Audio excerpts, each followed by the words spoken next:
ஆனா இதுக்கு முன்னாடி ஒரு நிமிஷம் இருக்கு. தயவு செஞ்சு நீங்க ஒரு சின்ன வட்டத்துக்குள்ள பாக்குறீங்க. நீங்க பேச இங்க வந்ததே ஓபிசி தான். அந்த உண்மை இது மூலமே சொல்லிடுறேன். ஆனா அந்த காங்கிரஸ் கட்சி தானே நான் ஈழத்தமிழர் பிரச்சனையில துரோகம் பண்ணிருக்கு, அதுக்கு திமுக துணை போயிருக்குன்னு ஒரு மிகப்பெரிய குற்றச்சாட்டு இருக்கு. நீங்க பெருசா பேசுறாங்களே புலிகள் தலைவர் மேதகு பிரபாகரனை பத்தி. அவங்க அப்பா பேரு வேலுப்பிள்ளை. வேலுப்பிள்ளை அப்பாவுடைய பேர் தெரியுமா? அவருடைய பேர் திருவேங்கட பிள்ளை. அவர் யாருன்னு தெரியுமா உங்களுக்கு எல்லாம்? இங்க ஜின்னா உறுதியாக நாங்க தனி நாடுதான் சொன்னதெல்லாம் பிரிச்சு கொடுத்துட்டாங்க. அதே வாதத்தை அவர் அங்க வைத்திருந்தால் அப்போதே இலங்கை ஈழம்னு வந்திருக்கும். ஆனால் அவர் அதை செய்யாம அப்ப இருந்த அந்த அழுத்தத்துல வேற வழி இல்லாமல் இதற்கு அவர் ஒப்புக்கொண்டு கையெழுத்து போட வேண்டிய நிலைமை வந்தது. அப்படி வருகிற போது ஈழத்தமிழர்களும் சேர்ந்து இவர்களுக்கு ஆதரவாக ஒரு வேலை நின்றிருந்தால் 63 5 லட்சம் தமிழர்கள் இங்கு வராமல் இருந்திருந்தால், இவர்களும் அங்கேயே இருந்திருந்தால், பிரபாகரன்லாம் இதுக்கு வருவதற்கு முன்பாகவே, இந்த போராளி இயக்கங்களே வருவதற்கு முன்பாகவே இந்த இயக்கத்தை முதலாக கட்டியமைத்தவர்களே 3 பேர் தான்.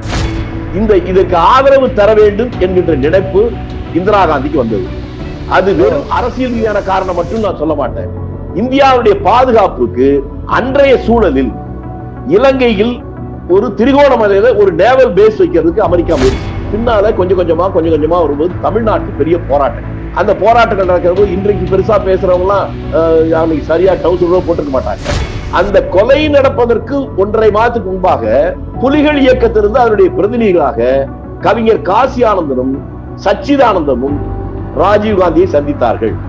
அப்படி சந்திக்கிற போது என்னுடைய கேள்வி, உங்களுக்கு உதவி செய்கிறேன்னு ஒருத்தர் சொல்ற போது அவர்தான் பிரதமர் அவருக்கு வாய்ப்பு இருக்கிற நேரத்துல அவரை கொலை செய்வதற்கு எந்த முட்டாள் கூட செய்ய மாட்டார். அதுதான் முதல் என்னுடைய கருத்து.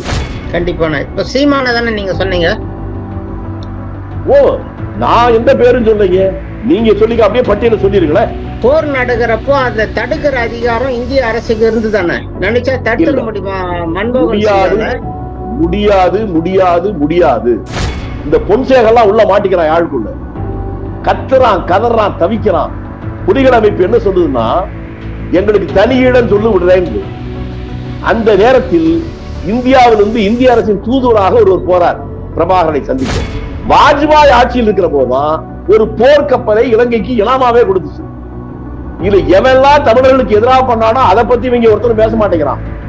யாரு ஆதரவா இருந்தாலும் இந்த காங்கிரஸ் பத்தியே குறை சொல்றதே வேலையா வச்சுக்கிட்டு இதன் மூலமாக நடக்கிற பிழைப்பு என்பது அனாதை படம்னு சொல்லி பணம் வசூல் பண்ணி தண்ணி அடிக்கிறவனுக்கு இவனுக்கு வித்தியாசம். உங்க சிந்தனையே தப்பா இருக்கு. தயவு செஞ்சு சொல்றேன், கொஞ்சம் புத்திசாலித்தனமா கேளு. ஏன்னா 5 5 பேர் பேச விடுங்க சார், பேச விடுங்க, நிறுத்திடுவோம்.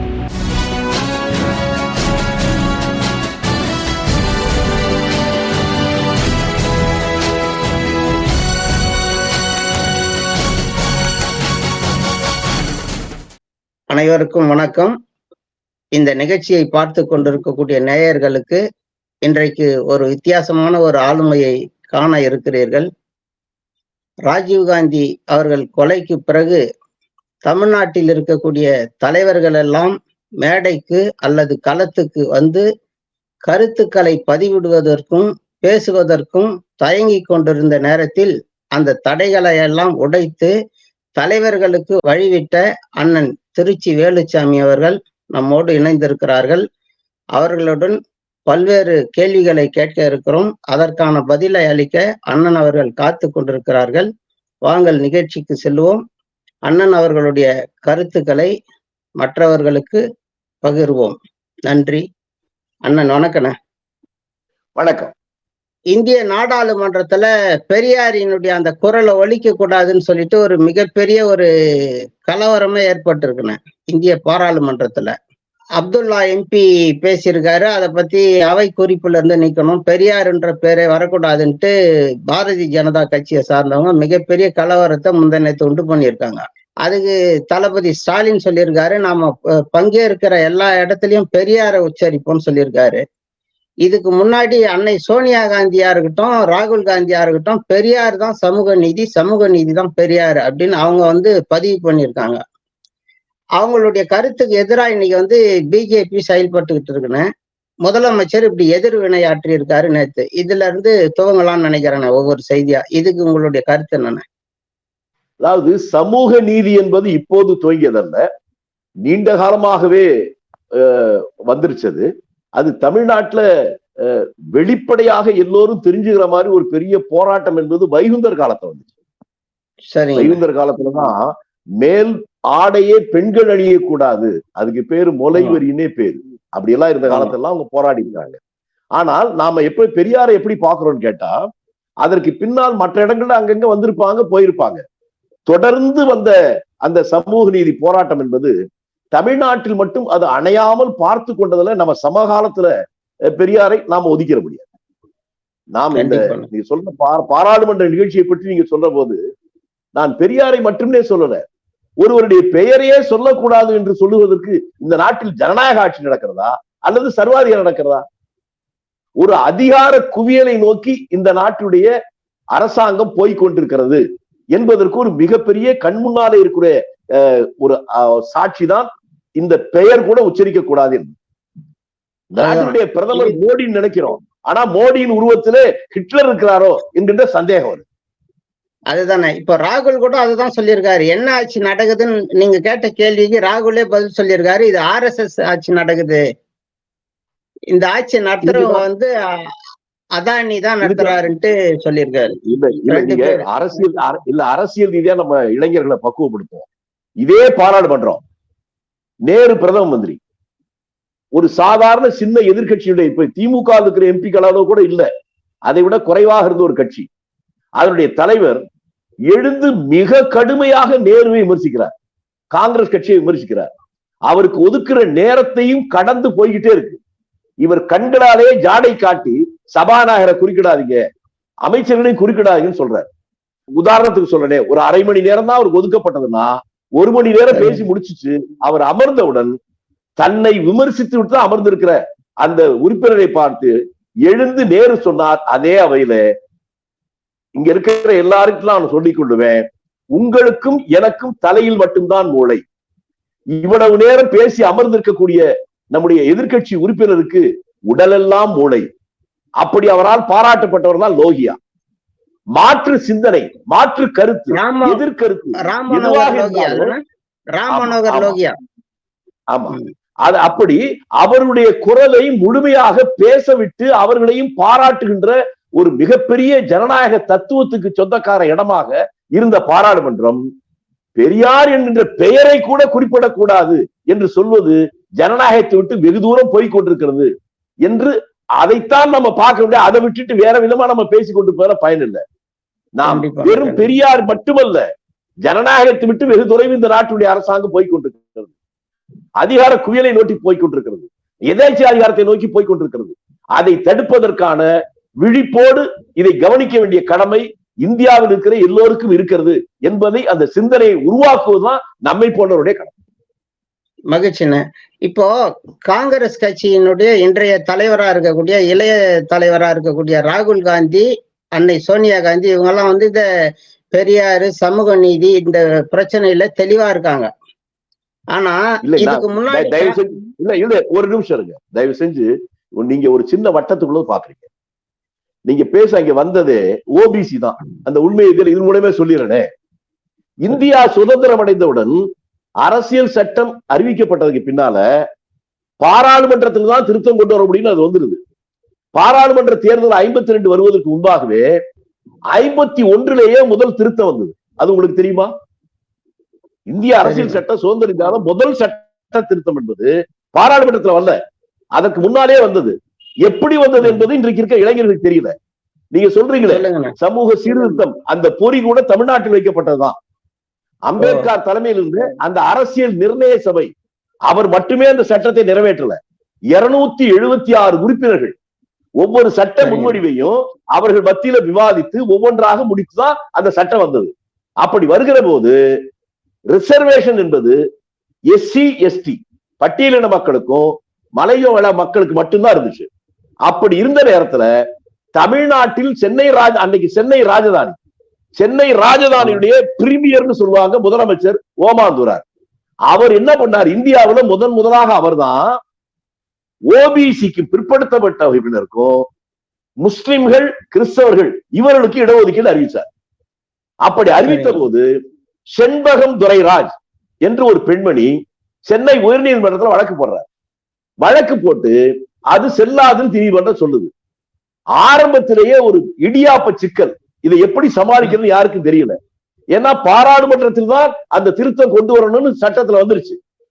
அப்போது அந்த குழுவில 276 பேர்ல காமராஜர் ஒரு உறுப்பினர், கக்கன் ஒரு உறுப்பினர், அதே போல திருச்செங்கோடை சேர்ந்த காளியண்ண கவுண்டர் அவர் ஒரு உறுப்பினர். அந்த 276 பேர்லயே இளம் வயது உறுப்பினர் இந்த காளியண்ண கவுண்டர். இந்த 3 பேரும் பிரதமர் நேருவை சந்திக்கிறாங்க. பேசி இதை எப்படி சரி பண்றது யோசிக்கிறாங்க. யோசிக்கும் போது அன்றைக்கு எல்லாமே அனுபவம் தானே, அது ஒண்ணு இந்த மாதிரி அனுபவம் இல்லாத காரணத்தினால கடைசியில ஒரு முடிவுக்கு என்ன வர்றாங்கன்னா, பாராளுமன்றம் தேர்தல் நடந்து அப்புறம் அது வரலும் வர்றதுக்குள்ள குழப்பம் வந்துடும். அரசியல் நிர்ணய சபை தானே இந்த அரசியல் சட்டத்தை கொண்டு வந்துச்சு, அதே நிர்ணய சபையை மீண்டும் கூட்டுவோம் சொல்லி அதை பிரிமியர் பார்லிமெண்ட் என்று வைத்து அதிலே இந்த சட்ட திருத்தத்தை கொண்டு வந்து ஓபிசிக்கும் இடஒதுக்கீடு அப்பவே வந்துருச்சு. ஆனா இந்த உண்மைகள் தெரிந்தால்தான் அதுக்கு பின்னால் இருக்க மற்ற உண்மைகள் நம்ம புரிஞ்சுக்கணும். கண்டிப்பா. அதனால இருக்கு இதனுடைய ஸ்பார்க்கிங்கே முதல் துவக்கமே தமிழ்நாட்டில் அதான் ஆரம்பிக்குது. அதுக்கு காரணமா இருந்தது காங்கிரஸ் கட்சி, பழம்பெரும் கட்சின்றத நீங்க சொல்ல வர்றீங்க, கரெக்ட். ஆனா அந்த காங்கிரஸ் கட்சி தானே நான் ஈழத்தமிழர் பிரச்சனையில துரோகம் பண்ணிருக்கு, அதுக்கு திமுக துணை போயிருக்குன்னு ஒரு மிகப்பெரிய குற்றச்சாட்டு இருக்குன்னு. போர் நடக்கிற போது புலிகளுக்கு இவங்க உதவி செய்யல, திமுகவும் காங்கிரஸும் நினைச்சிருந்தாங்கன்னா அங்க தனி இடத்தை அமைச்சு கொடுத்துருக்க முடியும், பிரபாகரனுக்கு இந்த பின்னடைவே ஏற்பட்டு இருக்காது அப்படின்ட்டு அதே காங்கிரஸ் கட்சி மேல குற்றச்சாட்டு வைக்கிறாங்கண்ணா. அதுக்கு என்ன நீங்க சொல்றீங்க? மூத்த காங்கிரஸ் கட்சி தலைவரா இருந்து உங்ககிட்ட இந்த பதில எதிர்பார்க்கிறோம். இதுக்கு ரொம்ப நீண்ட நீடிய விளக்கம் சொல்ல வேண்டியதுதான். முதல்ல சுருக்கமா சொல்லிடுறேன். உங்கள்ட்ட யாரெல்லாம் இந்த குற்றச்சாட்டு சொல்றாங்களோ அவர்கிட்ட திரும்பி கேளுங்க.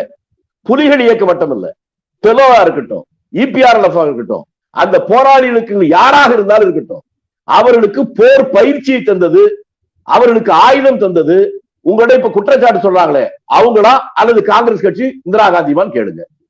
ஆக இவங்க எதையுமே செய்யல. இவங்க குற்றச்சாட்டு எப்படி ஒன்று அறியாமையில் சொல்றாங்க, இன்னும் சில பேர் தெரிந்தும் புரிந்தும் புரியாதை போல அயோக்கியத்தனமா சொல்றாங்க.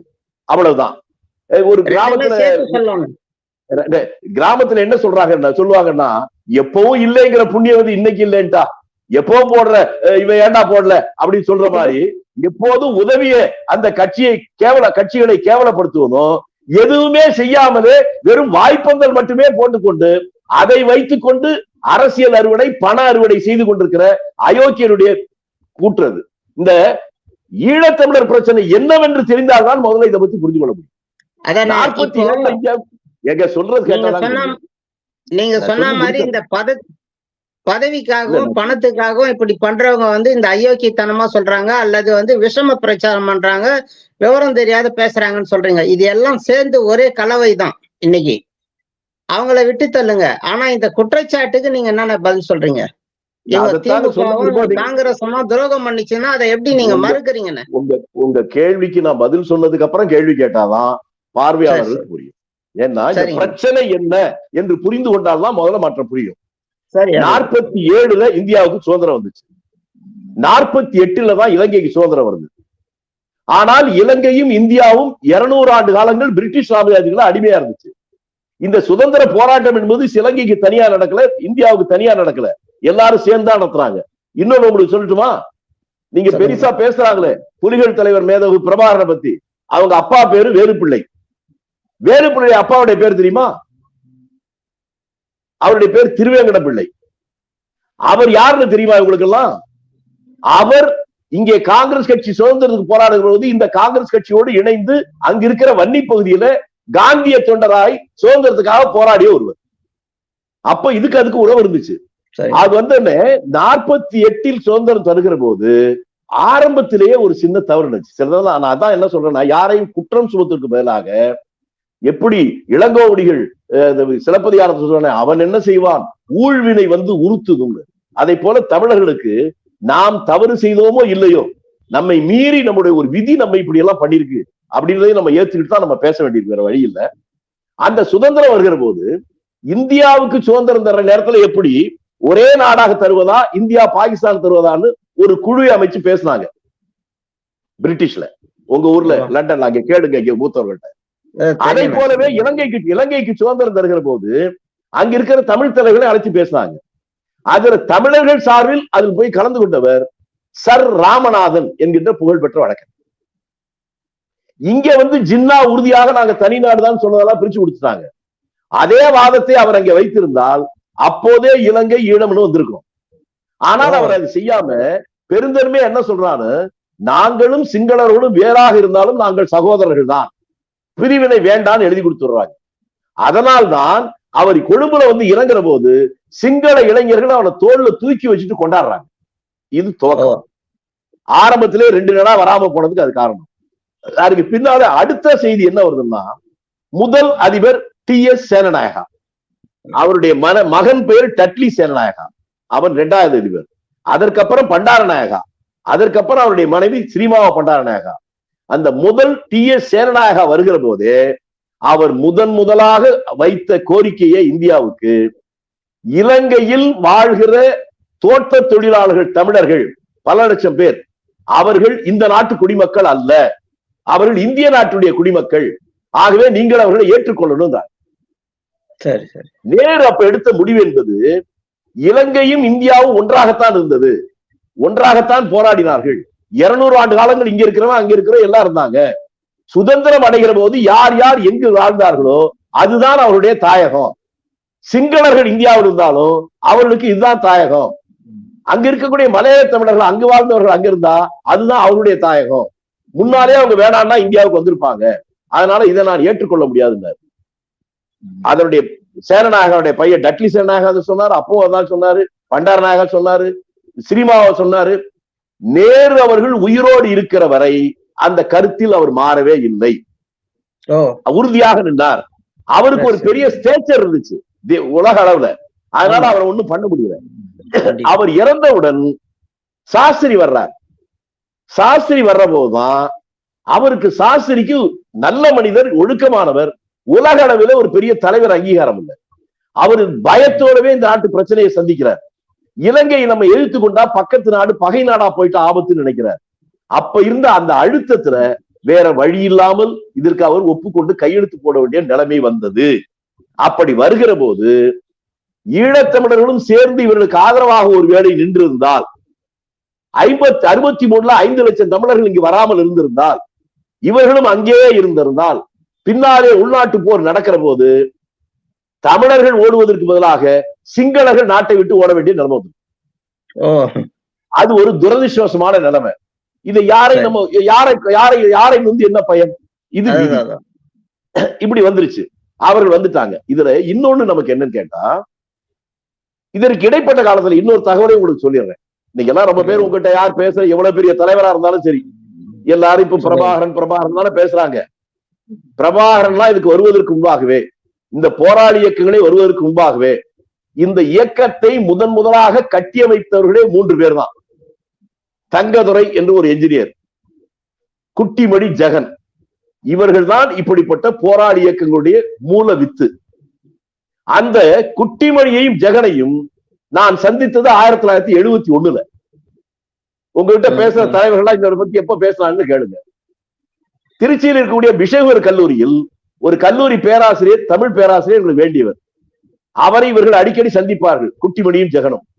எங்களுக்கு அது தெரியாது. ஒரு முறை அறிமுகப்படுத்தி வைத்தார்கள்.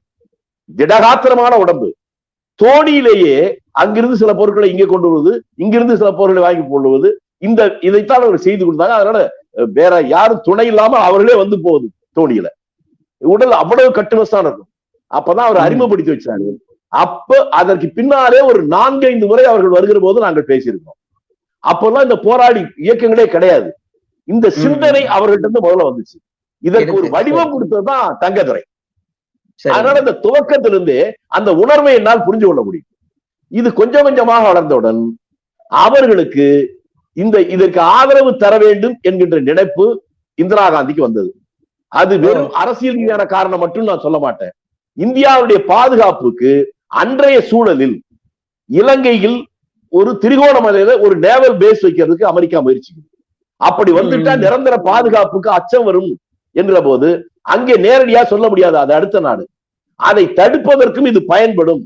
இயல்பாகவே தமிழர்கள் இந்தியாவோடு இணக்கமாக இருந்தவர்கள் என்பதற்கு இந்திரா காந்தி நினைத்ததற்கு இன்னொரு காரணம், அவருடைய தந்தைக்கும் தோழராக தான் அந்த பதவிக்கு வருவதற்கு காரணமாக இருந்த காமராஜரும் ஒரு தமிழர்.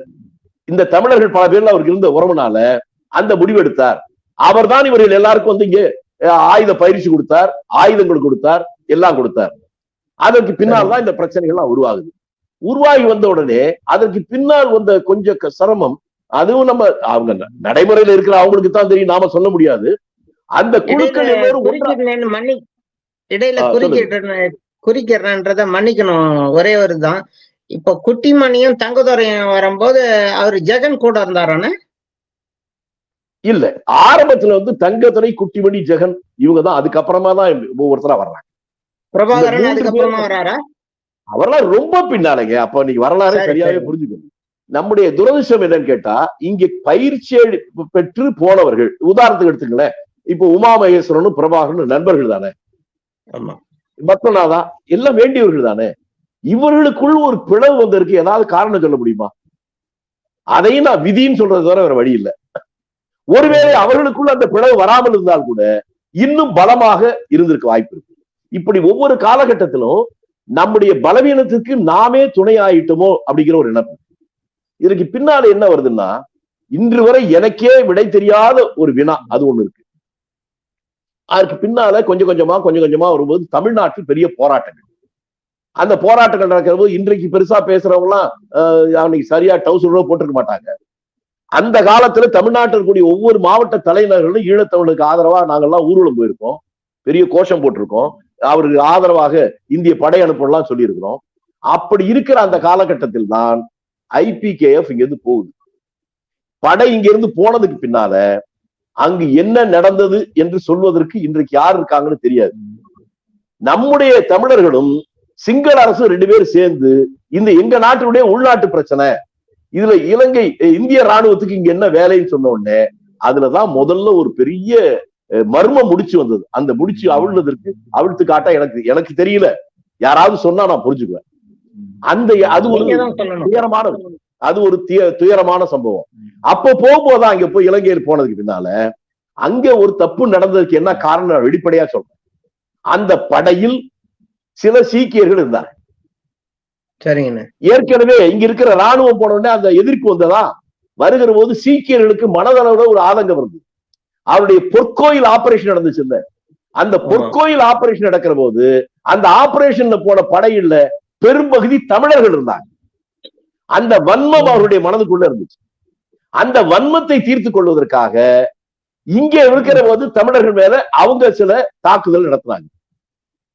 அது வெளியில இன்றைக்கு வரும் நம்ம இளைஞர் நினைக்கிறாங்கன்னா, அவர்கள் மீது ஒரு தாக்குதல் தமிழர்கள் யாரோ ராணுவத்தில் இருந்தவங்க இங்க பண்ணத பஞ்சம் தீக்கிற மாதிரி அங்க அவங்க செஞ்சாங்க இல்லைங்களா, அது இந்திய ராணுவம் செய்தா தானே வரும்.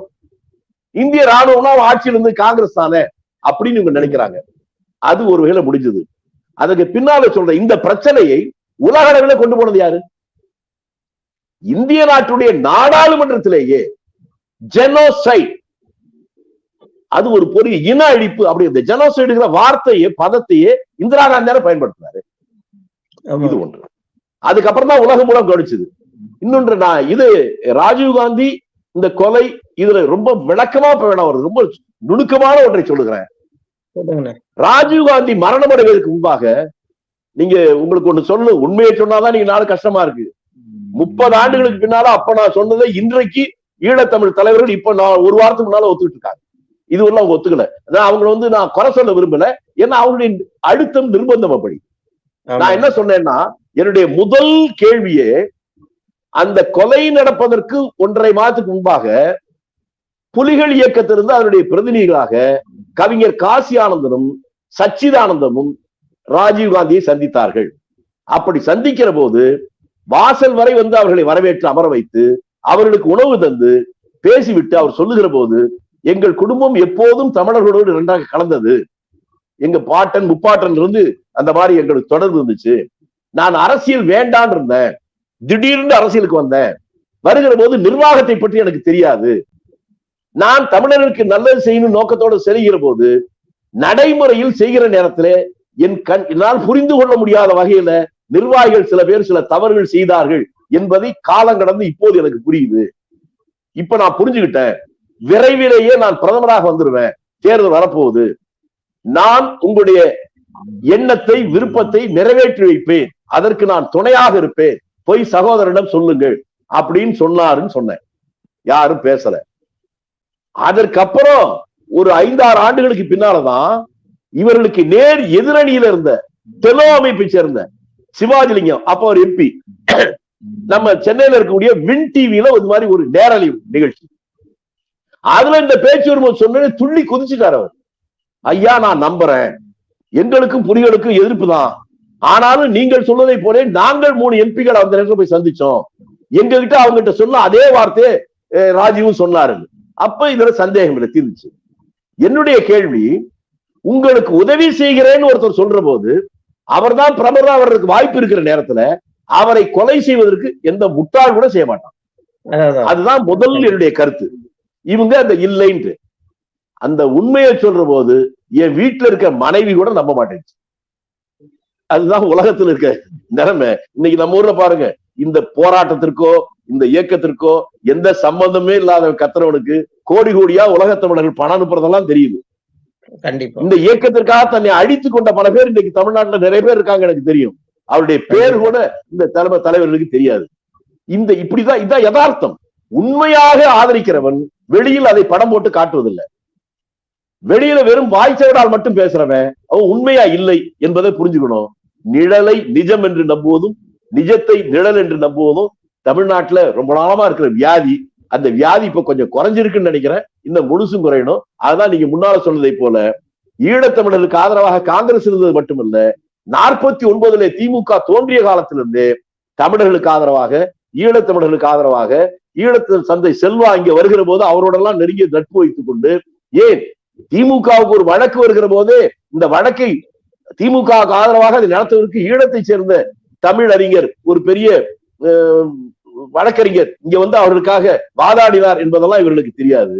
ஆக ஈழத்தமிழர்களுக்கு காங்கிரசுக்கும் திமுகவுக்கும் 1000 கொள்கை வேறுபாடு இருக்கலாம், சித்தாந்தத்துல வேறுபாடு இருக்கலாம், நிறைய சண்டை கூட இருக்கலாம். ஆனால் ஈழத்தமிழர்களுக்கு இருவருமே வெவ்வேறு கோணங்களில் ஆதரவாகத்தான் இருந்தார்கள் என்பது மூளை இருக்கிறவன், அறிவு இருக்கிறவன், புத்தி இருக்கிறவன் அவனுக்கு புரியும், முட்டாள்களுக்கு புரியாது, அல்லது அயோக்கியர்களுக்கு புரியாது. ஏன்னு தனித்தனியா பிரிச்சு சொல்றீங்க? எல்லாம் ஒண்ணுதானே. நான் வந்து உண்மையை சொல்றேன், நான் போலித்தனமா பேச விரும்பல. 2 தனி கட்சிகள் தான். காங்கிரஸ் சொல்வதெல்லாம் திமுக ஏற்றுத்தான் ஆகணும் அப்படின்னு நான் சொல்ல மாட்டேன். அதே போல திமுக சொல்வதெல்லாம் காங்கிரஸ் ஒத்துக்கொண்டுதான் ஆகணும் சொல்ல மாட்டேன். ரொம்ப எளிமையான ஒன்று. ஜனநாயகத்துல இப்ப நான் இருக்கேன், என்னுடைய மனைவி, என்னுடைய மகள், மகன், பேரப்பிள்ளைய, இந்த குடும்பத்திற்கு 5-6 பேரை எல்லா கருத்துலயும் ஒன்னா இருக்க முடியுமா? முடியாது. கருத்து வேறுபாடு இயற்கை தான். ஆனால் பொதுவான விஷயங்கள்ல ஒன்னா இருக்கணுங்கிறது தான் முக்கியம். என் குடும்பத்துடைய பெருமை அப்படி வரும்போது ஒன்னா இருக்கணும். அப்படி திமுகவுக்கும் காங்கிரசுக்கும் எத்தனை வழியில வேறுபாடு இருந்தாலும் தமிழர்கள் பிரச்சனை நலன் என்று வருகிற போது ஒன்றாகத்தான் இருந்தார்கள், ஒன்றாகத்தான் இருக்கிறார்கள், எதிர்காலத்தில் ஒன்றாக இருப்பார்கள் என்பது என்னுடைய அழுத்தமான பதிவு. சரிங்கண்ணா. 4-5 நாட்களுக்கு முன்பாகத்தான் மலையகம் 200 என்ற ஒரு மாநாடு சென்னையில் நடந்துச்சு. இந்தியாவிலிருந்து இலங்கைக்கு தோட்ட தொழிலுக்காக கூலிக்காக போனவர்கள் போய் 200 ஆண்டுகள் ஆகிறது என்பதை அதுல வந்து பேசுகிற போது இலங்கையில் இன்றைக்கு இருக்கக்கூடிய மனசு வலிக்குது. அங்க இன்னமும் இருக்கக்கூடிய அந்த பல லட்சக்கணக்கான தமிழர்கள்ல கல்லூரி பேராசிரியராக இருக்கிற ஒரே ஒருவர் தானா, அந்த ஒருவர் வந்து கூட பேசினார்.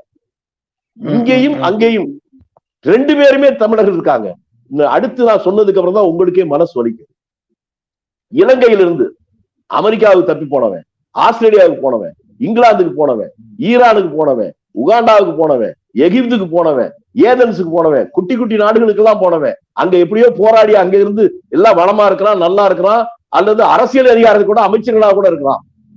தாய் தமிழ் மண்ணுக்கு வந்த இவர்கள் வந்து 60 ஆண்டுகளை கடந்துட்டாங்க.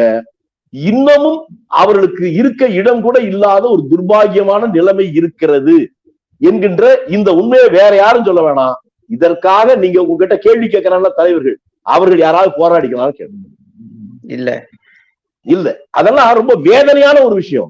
வெளிநாடுகள் கூட அங்கீகரிக்கப்பட்டிருக்கிற ஆஸ்திரேலியாவில் அந்த ஆண்டு குடிமக்களா வச்சிருக்கிறாங்க, அங்கே அது வர்றாங்க.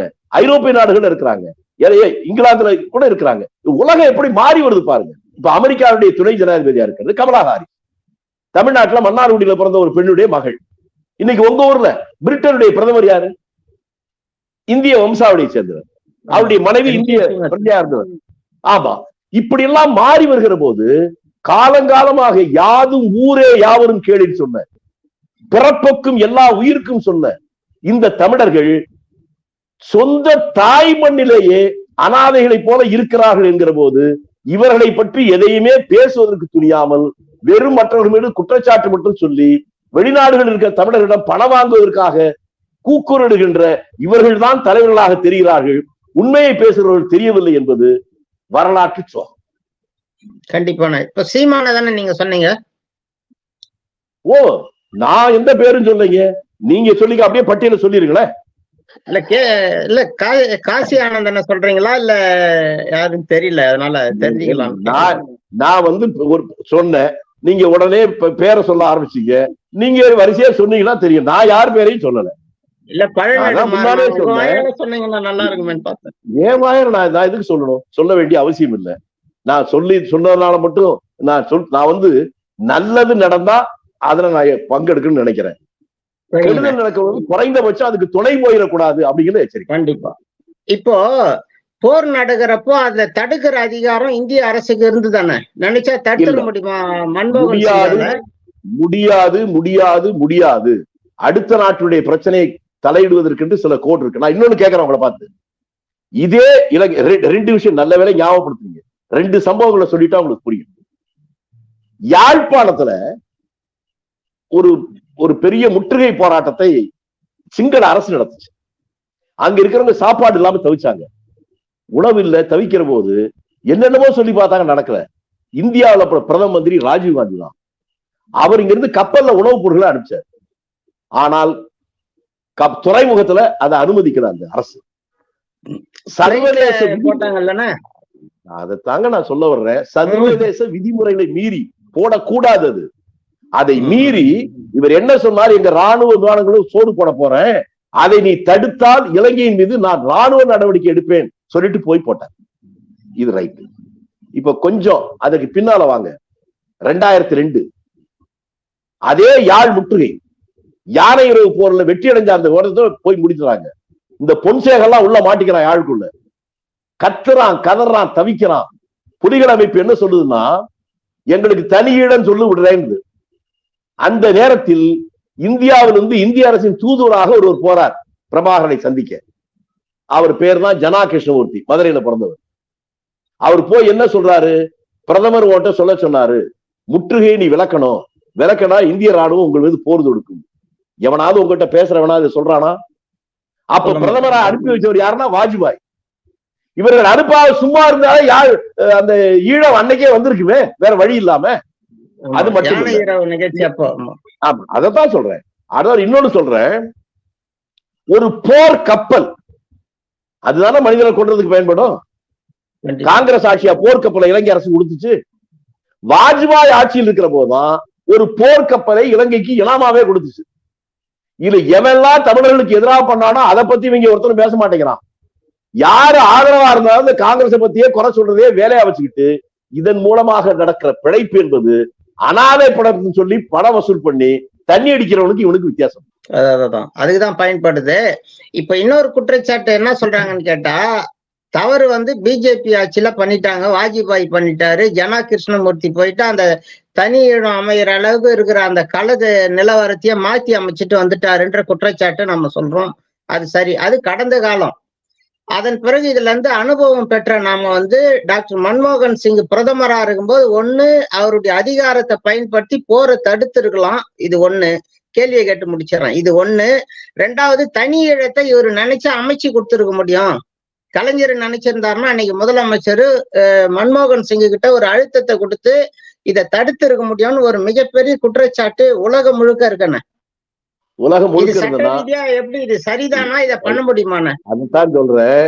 இப்படி உலகம் முழுக்க இருக்க தமிழர் இருந்தா இந்த தமிழனை ஆண்டவன் கூட காப்பாற்ற முடியாது. உலகம் உருண்டதான்னு கலிலியோ சொன்னான், எவனா நம்புனானா? ஆனா அதுதான் உண்மை. இந்தியா என்பது ஒரு தனி நாடு, சாவரிட்டி. இலங்கை என்பது ஒரு தனி நாடு. வேண்டுகோள் வைப்பது என்பது வேறு, அவர்கிட்ட நிர்பந்தம் பண்ண முடியாது. முடியுமா? முடியாது. அத போனா சர்வதேச பிரச்சனைகள் வரும். இந்த அடிப்படை விவரம் தெரியாம பேசுறாங்க. அதே போல தமிழ்நாட்டில் திமுக ஒரு மாநில ஆட்சி இருக்கிறாங்க, மாநில முதலமைச்சர் சொன்னாவே நடக்கும் என்று சொல்வதும் இந்தியாவுடைய அரசியல் அடிப்படையும் தெரியல. இவர்களும் வேண்டுகோள் தான் வைக்க முடியும். இவர்கள் வேண்டுகோள் வைத்தாலும் பிரதமர் நினைத்த உடனே அந்த முடிவு எடுக்க முடியாது. அந்த முடிவு எடுக்கிற போது சர்வதேச அளவுல மக்கள் என்ன நினைப்பாங்க, சர்வதேச நாடுகள் என்ன நினைக்கும், இதையெல்லாம் கருத்தில் கொண்டுதான் செய்ய முடியும். இந்தியாவுக்கும் பாகிஸ்தானுக்கு சண்டை வர்ற போது உலக நாடுகள் எப்படி எல்லாம் அணிவகுத்து உங்ககிட்ட பேசுறவங்களுக்கு எல்லாம் தெரியுமா? அதனால அடுத்த நாட்டு பிரச்சனையில் நாம் வேண்டுகோள் வைப்பது வேறு, அவரிடம் சண்டை போட்டு அழுத்தத்தை கொடுத்து பண்றதெல்லாம் நடக்காது. ஒரு சின்ன நாடு இஸ்ரேல், சரியா, இப்ப நடந்துகிட்டு இருக்கு. அந்த இஸ்ரேல இவ்வளவு இத்தனை அரபு நாடுகள் இருக்குல்ல, எல்லாம் அடிச்சிட முடியுதா? ஏன்? அந்த இஸ்ரேலுக்கு பின்னால ஒரு சக்தி இருக்குல்ல. அதை போல இலங்கை சின்ன நாடு, இவங்க ஏன் சொல்லக்கூடாதான்னு சொல்ற விவரம் தெரியாதவர்கள் சொல்லுவேன். அப்படி ஒரு முடிவு இந்தியா எடுத்திருந்தால் அவர்களுக்கு பின்னாலே பல சக்தி மிக்க ஆட்கள் வந்துடும். இன்றைக்கு கூட இலங்கையில சீனாவுடைய அமைப்பு அங்க இருக்கா இல்லையா? அம்மன் தோட்டா ராஜபக்சே பிறந்த இடம், அந்த இடத்துல ராணுவ தளம் இருக்கா இல்லையா? கடற்படை தளம் இருக்கா இல்லையா? இந்தியாவுக்கும் இலங்கைக்கு நடுவு ஒரு தீவு முழுக்க சைனாவுடைய கட்டுப்பாட்டு இலங்கை இருக்கக்கூடிய சிங்களவர்களே அங்க போகாம வச்சிருக்காங்களா இல்லையா? அப்ப இதெல்லாம் எவ்வளவு பெரிய ஆபத்து. அவங்ககிட்ட நீங்க அழுத்தம் கொடுக்க போனா அந்த சண்டை வருமா வராதா? இதெல்லாம் மூளை இருக்கிறவங்களுக்கு புரியும். உங்ககிட்ட சொன்னவங்களுக்கு பாவம் விவரம் தெரியல அல்லது தெரிஞ்சு வேணும்ட்டே பேசுறாங்க. சரிங்கண்ணா. இப்போ அடுத்து பாத்தீங்கன்னா துவாரகைன்னு ஒரு அம்மா வராங்க, வந்துட்டு பிரபாகரனுடைய மகள் நானு, பிரபாகரன் இருக்காரு, நல்லா இருக்காரு, வரப்போறாரு, இந்த இயக்கத்தை வந்து கட்டி அமைக்க போறோம், தனி நாடை பெற போறோம்ன்ற மாதிரி பேசிட்டு இருந்தாங்க. அதுக்கப்புறம் அந்த அம்மா ஒரு போலின்றது இப்ப அம்பலப்பட்டுட்டாங்க.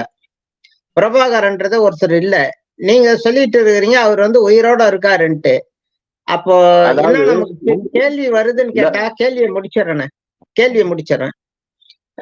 என்ன சந்தேகம் வருதுன்னு கேட்டா, அப்ப அவர் வந்து ஒரு வீரரா தான் பிரபாகரன் போது அவர் ஒரு மிகச்சிறந்த வீரர் அப்படின்ற ஒரு லேபிள் அவருக்கு, அதுதான் உண்மையும் கூட. அப்பேற்பட்டவர் தன்னுடைய உயிருக்கு பயந்துகிட்டு குடும்பத்தோட போய் ஒளிஞ்சுக்கிட்டு உங்க சிந்தனையே தப்பா இருக்கு. தயவு செஞ்சு சொல்றேன், கொஞ்சம் புத்திசாலித்தனமா கேளுங்க. ஏன்னா அஞ்சுவது அஞ்சாமை பேச விடுங்க சார், பேச விடுங்க, நிறுத்திடுவோம். ஏன்னா நீங்க பொதுக்கூட்டம் பேசுறது நான் வரல, நான் அவர் உயிரோட இருக்கிறான்னு சொல்றேன், அது போலித்தனங்கிறீங்க. அதை சொல்ற உரிமை உங்களுக்கு எப்படி இருக்கும்? தெரிஞ்ச நான் சொல்றேன். நான் என்ன கேட்கிறேன், அவர் பெரிய வீரர், போர் வீரர், நான் கேட்கிறேங்க, நீங்க எவனாவது இப்ப இலங்கையில நடக்கல சண்டை, உங்க சொல்ற எல்லாம் போய் துப்பாக்கி எடுத்து போக சொல்லுங்க. ஒரு வீரன்னா யாரு? பேட்டை ரவுடியா? தெருவில் நின்று சோடா பாட்டு வீசுறதுக்கு? அஞ்சுவது அஞ்சாமை பேதமை, எந்த நேரத்துல வெளிப்படமோ அப்பதான் வெளிப்படுவான். இந்த அடிப்படை அறிவே இல்லாம பேசுற பைத்தியக்காரனுக்கு நம்ம பதில் சொல்ல முடியாது. பிரபாகரன் உயிரோடு இருக்கிறார் என்று மற்றவர்கள் சொல்வது வேறு, நான் சொல்வது வேறு. பிரபாகரன் அவர்களுடைய இந்த உச்சகட்ட போராட்டத்துல அவரை பாதுகாப்பாக கொண்டு வந்து சம்மர்ல ஏற்றி அனுப்பியவர் எனக்கு வேண்டியவர், இன்னமும் ஒரு உயிரோடு இருக்கிறார்.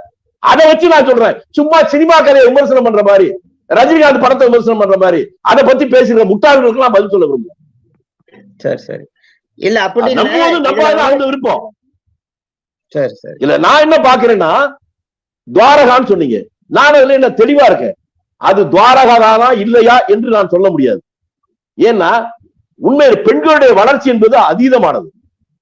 என்னுடைய பேத்தி இருக்கு, 10 ஆண்டுகளுக்கு முன்னாடி வந்து அந்த போட்டோ பக்கத்துல வச்சு என் பேத்தியை பார்த்தா என்னாலே சொல்ல முடியல இதுதான் நான். அப்படி வரும்.